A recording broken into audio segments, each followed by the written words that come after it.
Hi. Hi. Hi, Shruthi. You're finally online.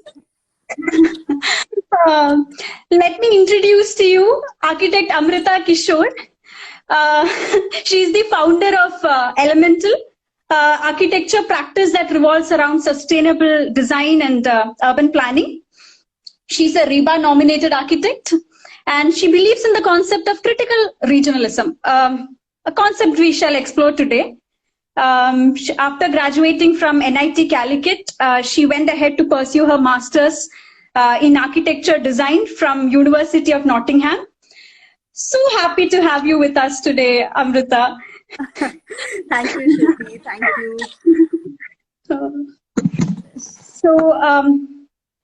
Today we shall explore the concept of critical regionalism and comfort. So let me start by telling you that I'm a huge fan of your project, the Eco House Kottayam.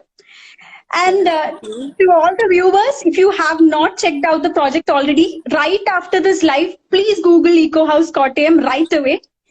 So my first question to you is, according to you, what is critical regionalism and how is it different from regionalism? Right. Okay. So first of all, thank you so much for having me here, and hello to all our users. It's all our viewers. It's a pleasure being here among all of you, and sharing what I've got with all of you. So speaking about regionalism and critical regionalism. So regionalism is something that is closely linked to tradition. So something traditional, it can also be considered as something regional. Okay. And when we speak about or something vernacular, like a vernacular building would be considered as a regional building. So when we think about this concept, there is something, so when we say tradition, like all our traditions, there is a bit of it that is still not understood to us. A lot of things, we kind of replicate the rituals we have, we replicate the same processes, knowing that it's tradition. And there are many which we ourselves don't know why it's done. Okay. Now I'll tell you a small story. So this is something I read in like a short story book or something of that sort. So basically, there was an old lady. She'd cook fish, like she'd make fish fry. Okay, but every time she did so, she'd cut off the tail of the fish. Okay, and then she'd make the fry. And after a few years, that's what she taught her daughter too, and her daughter would directly do the same thing. She'd cut off the fish's tail, and she'd make she'd make the fish. And then when it was time for her child, like the child moved out of the house, and the mom is teaching the child that, okay, this is how you cook fish. You first cut off the tail, and then you put the masala, and then you make it. And then the child was like, hey, why is that part of the process? And then asks the mom, and the mom says that it's because that's what my grandmom told me. Sorry, that's what my mother taught me. That's how it should be done. And then the child goes to the grandmom, and the child asks the grandmom that, okay, why is this done? Like, why did you cut the fish's tail off? I didn't understand the process. But then the grandmom goes like, because at that time our pan was too small. Oh, so that's why all right. The mother passed it on like a tradition. Okay. So same way in the field of architecture too, there are many times when things are done over the past which made sense then. That is probably the best material or the best solution they had at a certain point of time, which people blindly copied. Okay. And that is something that can be considered to be regional because it's a tradition. We are following that, right? But critical regionalism is about being mindful there. It's about identifying that, it's about identifying what it is that we want to take away from what we have already. Okay, so we don't blindly copy what is traditional. It's about understanding why it's done and then also figuring out if there is a better way to do it in today's time. Is there a better material you can use? Is there a better, like a technical solution that we can do to come up with this? So that's what critical region is about. And it's something, if you look at it, it's just a train of thought. So if you think in that one pattern, the solution that you come up with might, would add a lot of value. And this is something that we are trying to propagate and inspire more and more architects to follow at our firm, Elemental. Very interesting story.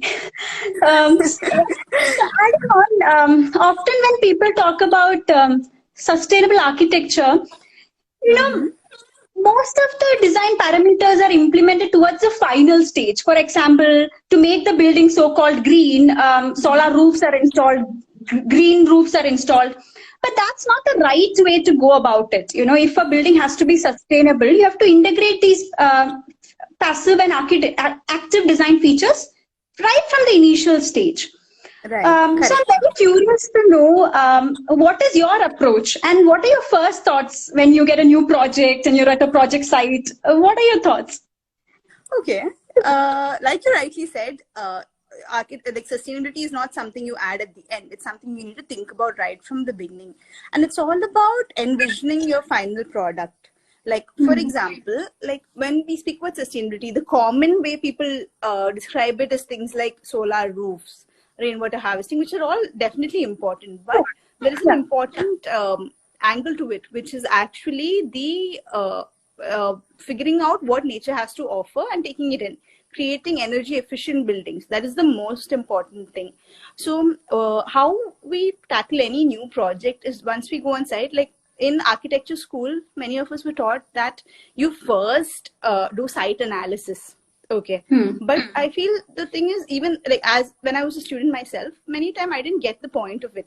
Like I do it, but I never have a result with it. And but the problem is that's something that we fail to understand there, but it's actually the most important thing. Like if you are able to integrate the inferences that you've got, like for example, if you're like when we go on a new site, our team, what we do is we first identify things like, okay, where is the wind coming in from? Okay, so then we kind of identify that direction on site. And then we figure out the massing. So that means we want more windows coming towards this side. So many times the design process in many, of course, there is no right or wrong design process.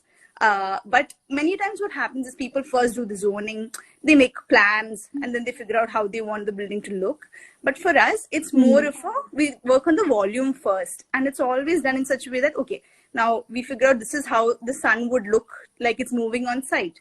So does that where do we want the shadows to be formed? That's what we think first. Okay. Because when it comes to a usable product, like it's always important to think about the end user. How do they find the space? Like how can we make it a comfortable space for them? That should be the first thing. Like at least in our firm, that's how we like to practice it. So whenever like there is a sun path going in a certain there is a certain way the sun moves on site, or in our we should be able to integrate that. Like there is a project we're working on at the moment, which has a number of courtyards. It's like an institutional space. So it's important to identify like where is the wind coming in from? Because do we want our building to block the wind or to enhance it? So at every site we go to, this is the most important thing for us. It's about how do we enhance what's there. It's never natural. Yeah. Correct. Because when we look at energy efficiency, these sort of things are very, very important. It's about understanding how much we can make out of what we already have. Adding on, in your project, the Eco House, I was noticing that you have given a lot of importance to passive design features. You have used it at its best, like be it natural ventilation, daylight, thermal efficiency. I'm a huge fan of that project, by the way. Let me just get it out there. And so coming to our next question, comfort is a key to any good design. When it comes to building physics, we often talk about visual comfort, thermal comfort, psychological comfort, or olfactory comfort. So how do you approach comfort, and how do you ensure that your building is comfortable when it's in the operational phase? Right. Okay, there are many parts to this question. I'll take it one by one. So first form of comfort we'll discuss is thermal comfort. So that means the building should be a comfortable temperature inside for the users. Right. Yes. So how to ensure that? We like conventionally nowadays, you can see that most of the buildings built are done with cement bricks, so concrete blocks, sorry. Cement blocks. Yes, sorry. yes.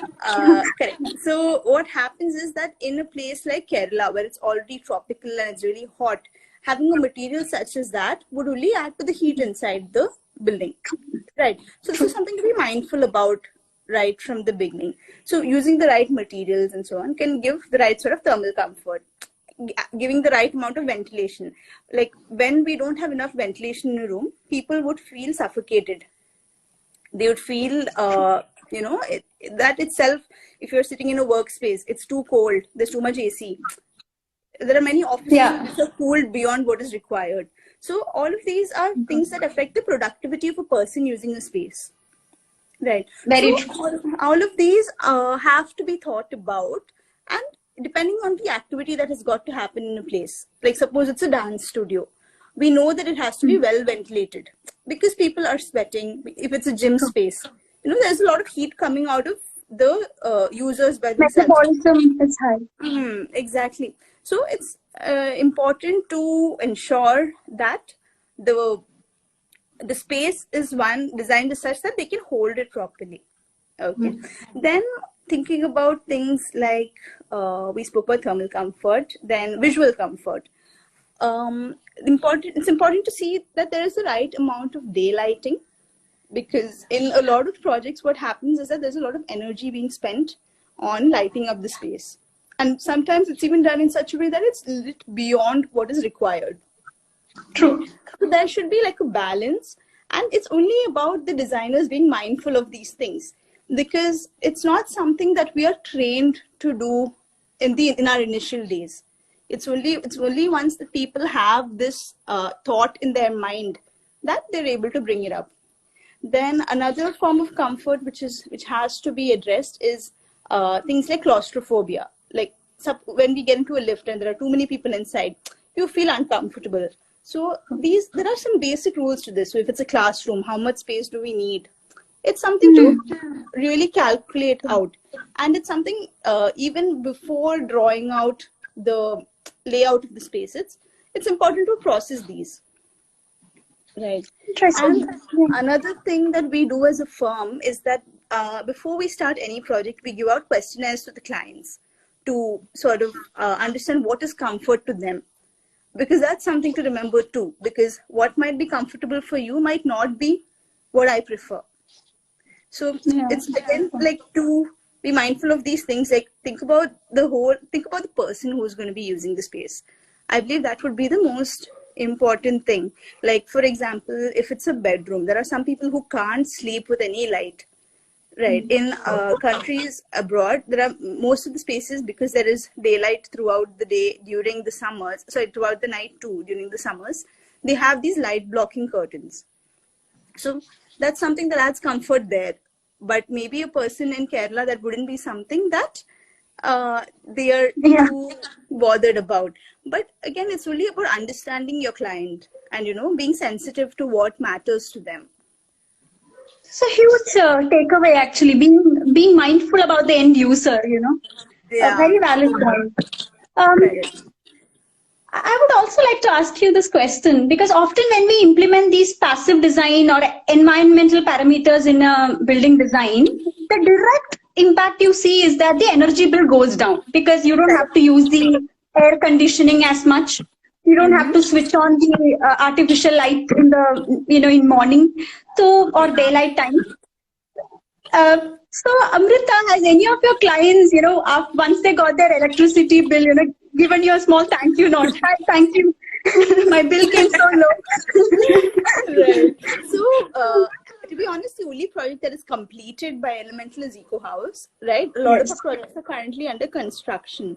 So about Eco House, there are no ACs anywhere. There are provisions for ACs in all the rooms, all the bedrooms, but it's not been installed. Okay, so the house has been functioning without AC for the past 2 years now. And we work on a passive cooling system. And what I'd like to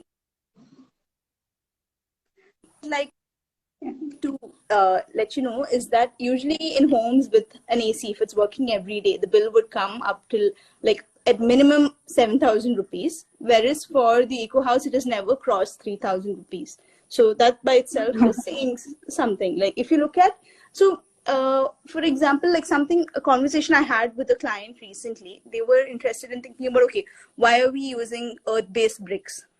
isn't it? Like, it's a lot cheaper to go ahead with cement blocks, and even the work is a lot faster. So the client was like, why don't we just do that? And then what I told the client is basically that people always look at money at that immediate time of spending.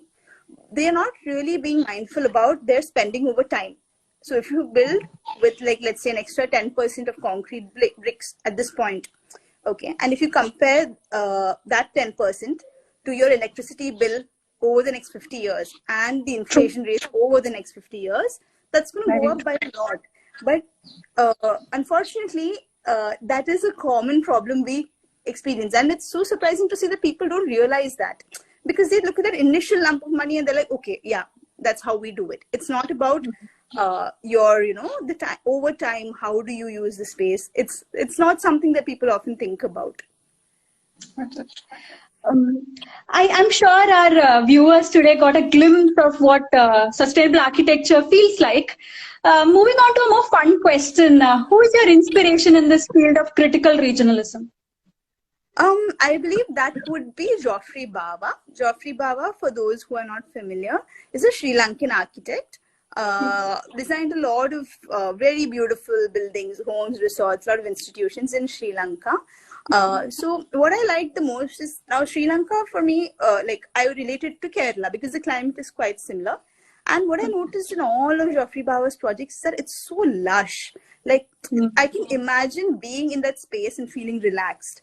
And I feel that's like a marvelous achievement. Like, if you go to a space and that space makes you feel relaxed, that means that's been rightly designed, or so in my eyes.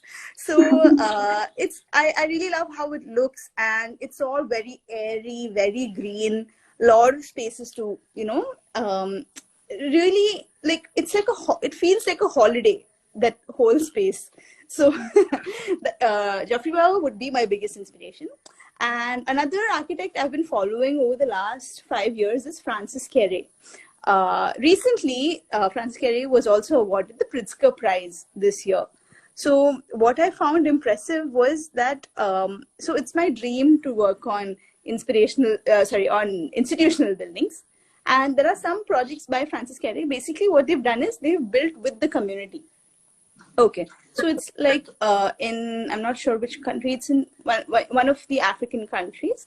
And what has been done is that it's a school that they have built along with the people of that particular space. And they've built it all out of natural materials. Like, recently there was a Rani Ratnavali school near Jaisalmer that came up. Yeah, so it's something along a similar theme, but it was done in a very cost-effective and a very simple way, but at the same time creating really beautiful spaces. Because I really believe that there's a lot to learn from traditional communities as well, which we don't learn from textbooks.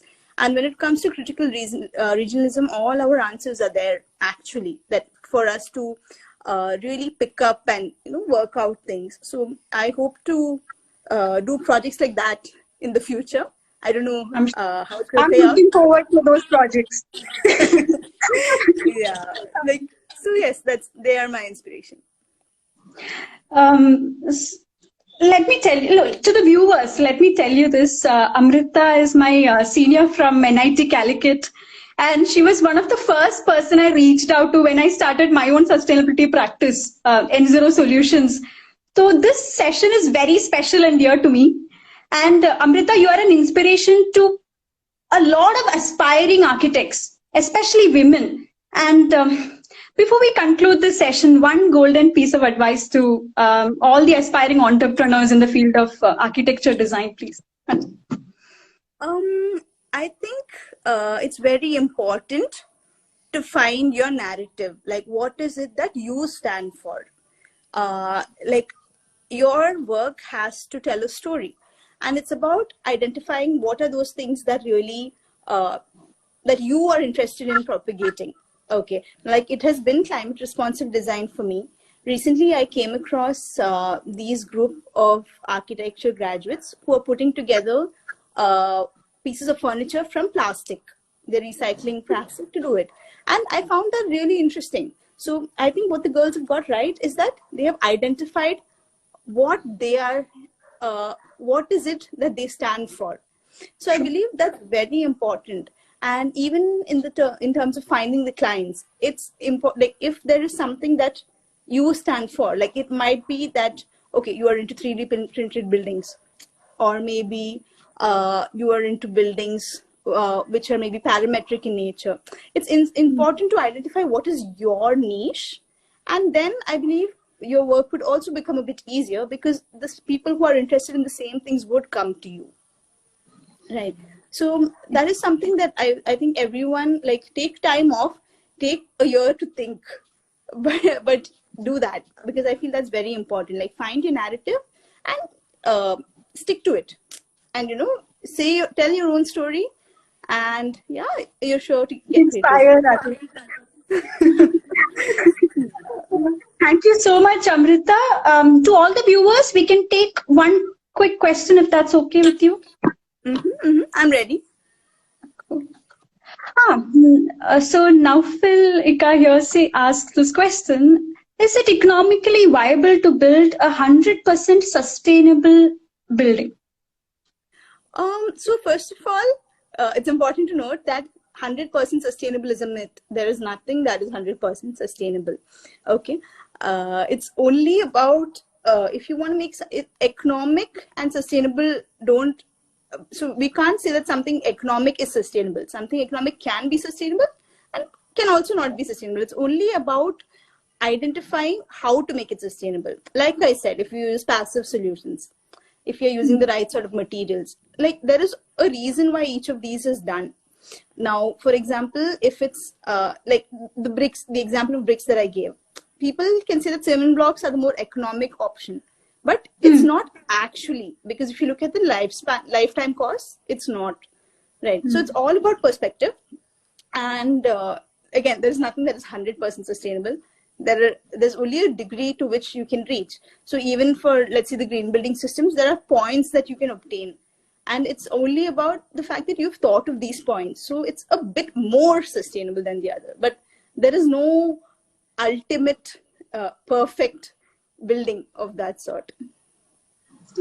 Like I would like to add a small point. It's also in how much you plan initially to make the building sustainable as well. That can actually help you in the long run. And my one of my mentor used to say, the most sustainable building is a building not built. Because just to add on, no building can be 100% sustainable. Right. So thank you so much, Amrutha Kishor, for joining us today. A huge thanks from my end and our viewers. And I had a lot of fun. I'm sure our viewers did too. And so thank you so much. And thank also you. A huge thanks to all the viewers as well. Yeah, thank you, everyone. It's been a pleasure for me as well. If you've got any questions, feel free to reach out to me on LinkedIn. I'm always happy to get any sort of feedback or answer any of your questions. Thank you, Amrutha, and keep inspiring us. Looking forward to all your new projects. Thank you. Thank you so much. Bye. All right. Bye, Shruthi. Have a good evening. Bye, everyone. Bye, everyone.